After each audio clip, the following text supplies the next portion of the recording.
place to pray. If I were that overcomer.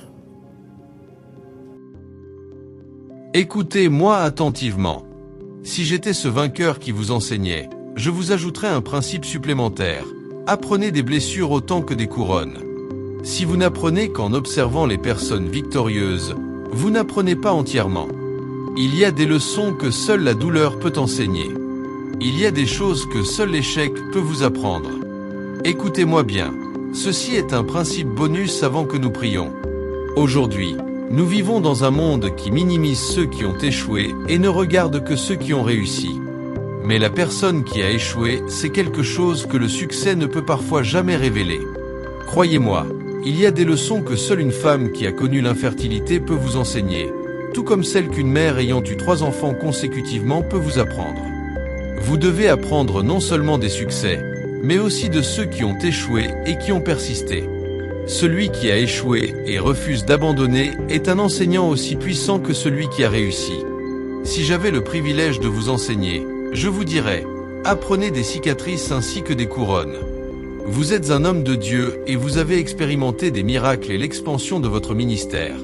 Il y a des leçons que vous pouvez transmettre. Mais je veux aussi entendre celui qui n'a guidé que 10 membres pendant 10 ans sans jamais abandonner.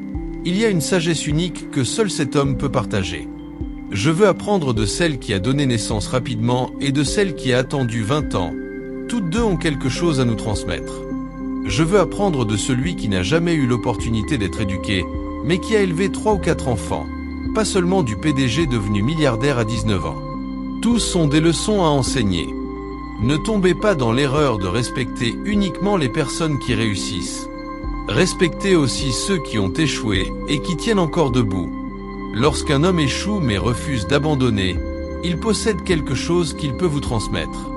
Celui qui est très riche peut vous enseigner les principes financiers, mais celui qui a peu peut vous apprendre la joie et la gratitude malgré la pauvreté. Vous devez apprendre des deux. L'homme riche peut perdre 1 milliard et ne pas dormir, mais celui qui vit avec peu et sait dormir peut vous apprendre le repos véritable même quand les choses ne vont pas. La plupart des croyants ignorent ceux qui ont seulement des cicatrices sans couronne, sans savoir que le chemin vers le trône passe par la croix. Quand nous irons au ciel, Jésus ne sera pas seulement la couronne sur sa tête. Les 24 anciens ont des couronnes, les saints recevront des couronnes. Mais il n'y a qu'un seul dont la cicatrice unique le distingue comme sauveur. Tout le monde ne peut pas vous montrer sa couronne, mais si quelqu'un vous montre sa cicatrice, respectez-le. L'homme qui n'a pas de voiture mais qui a élevé ses enfants de l'école primaire jusqu'à l'université peut vous enseigner comment être joyeux sans possession. J'apprends de chacun. La Bible dit, va vers les fourmis et apprends d'elles. Même ceux qui ont échoué ont quelque chose à enseigner pour éviter que vous ne tombiez dans les mêmes pièges. Ceux qui ont réussi exceptionnellement peuvent partager leur succès, mais je n'apprends pas seulement des vainqueurs, j'apprends de ceux qui témoignent d'endurance. Ils ont échoué et peuvent vous enseigner comment ne pas échouer. Ce n'est pas seulement les personnes âgées qui peuvent enseigner, les enfants aussi peuvent le faire. Les personnes âgées ne peuvent plus redevenir enfants, mais les enfants ont la possibilité de devenir âgés. Respectez-les, ils ont l'avantage du temps. Les personnes âgées peuvent posséder la sagesse, mais elles n'ont plus le temps pour corriger certaines erreurs. Les enfants, eux, ont encore ce temps. Aujourd'hui, un enfant peut être Saul et devenir Paul demain. Respectez cela. J'ai visité plusieurs prisons, et nous avons divers projets là-bas. J'ai été inspiré au-delà de l'imagination en voyant certains détenus reconnaître leurs torts. Il fut un temps où nous voulions aider à libérer quelques détenus restés longtemps en prison, mais les responsables nous ont conseillé que certains d'entre eux n'avaient pas de famille et que la prison était devenue leur foyer. Même si nous les libérions, ils ne partiraient pas. Ainsi, lorsque vous vous asseyez avec quelqu'un et que vous lui demandez ce qu'il peut vous enseigner, il peut répondre « Écoute les instructions ». Lors d'une session jeunesse en Afrique du Sud, j'ai simulé une discussion entre le « toi âgé » et le « toi jeune ». Si le toi de 10 ans rencontre le toi de 50 ans, quelle serait leur discussion? Serait-ce « Bien, tu es ce que j'espérais » ou « Quelque chose cloche, je voudrais revenir en arrière ». À la fin de votre vie, vous serez toujours rappelé par les problèmes que vous avez créés ou résolus. Beaucoup d'entre vous sont dans cette conversation intérieure. Si votre version plus jeune vous observe, elle peut pleurer en voyant ce que vous êtes devenu, se disant « Ce n'était pas ce que je voulais devenir ». Aujourd'hui, vous pouvez faire de votre « toi maintenant » une source de célébration pour le « toi » qui vous attend dans 20 ans. Vous pouvez revenir sur cette version de vous-même et dire « Bien joué, j'ai réparé mes erreurs, construit mes relations et remis ma vie en ordre ». Je prie pour que votre version âgée, à 70 ou 80 ans, ne regarde pas votre version plus jeune pleurer et regretter, en disant « Je t'avais alerté à 30 ans, à 40 ans, tu n'écoutais pas, et maintenant à 80 ans, tu es rempli de regrets. » L'homme assis aujourd'hui en tant que vainqueur ne sourit pas toujours. Parfois, il pleure même sur le trône en se rappelant les occasions manquées et les principes qu'il n'a pas suivis. J'ai été envoyé par ce vainqueur pour vous dire, l'erreur que vous commettez a déjà été commise par quelqu'un et n'a pas apporté la joie.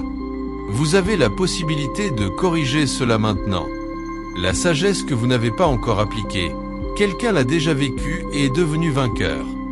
Abraham, même patriarche de foi, a connu des difficultés. Ishmaël est venu et a combattu Isaac, et cela se poursuit encore aujourd'hui. La leçon, l'impatience fait naître des conflits dans vos promesses. Ne dites pas seulement « je suis la descendance d'Abraham », mais apprenez de ses douleurs. Si vous rencontriez David aujourd'hui, il vous dirait « j'étais un homme selon le cœur de Dieu, mais j'ai commis des erreurs dans ma vie ». Ne les reproduisez pas, Salomon, le sage, vous dirait de lire le livre de l'Ecclésiaste pendant 1 mois et de le donner à chaque personne réussie.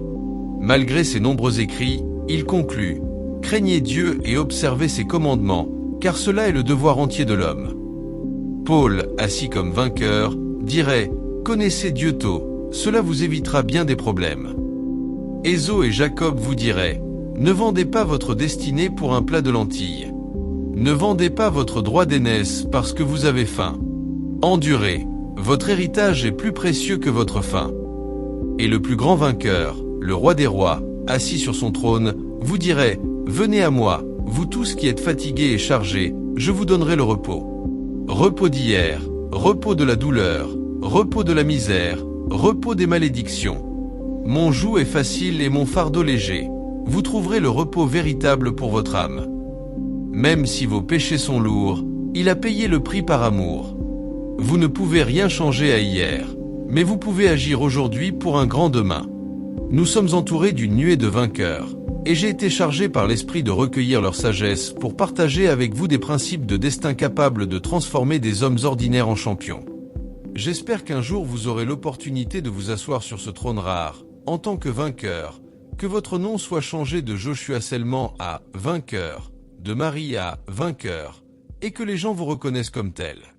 S'il vous plaît, levez-vous et tenez la main de votre voisin à gauche et à droite. Je suis victorieux. J'ai vaincu. Oh yes, alléluia. Nous prions que votre voisin devienne également un vainqueur, qu'il ne néglige pas les leçons tirées de la douleur des vainqueurs.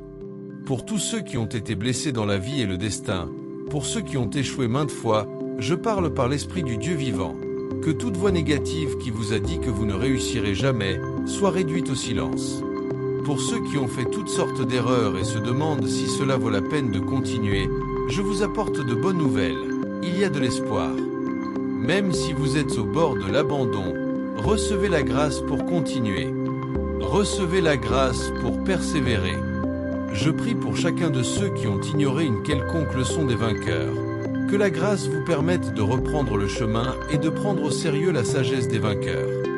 Que tout pouvoir qui s'oppose à votre victoire soit écarté. Par la foi et la grâce, je vous appelle vainqueur.